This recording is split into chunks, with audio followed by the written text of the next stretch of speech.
özümden. Öňe äçek wagtym büdüresem eger, kirlerek geçilen ıydımdan gördüm.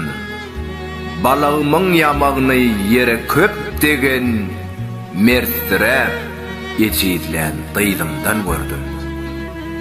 Bilsem de mekirsiz oglanlygymy, gaýgyrdym ýüregimiň doňmazlygyny, kensinin söýgüýümiň oňmazlygyny, diňe ýazgytdaky gıydımdan gördüm.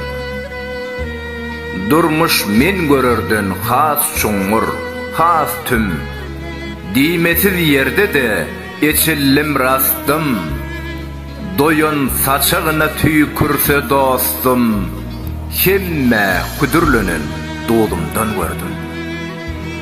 Käşgyra öwürip aglyk sedamy, görne pırladım merdem atamy, kiçiňrek ärligim ehli hatamy, ananyň illenden özümden gördüm.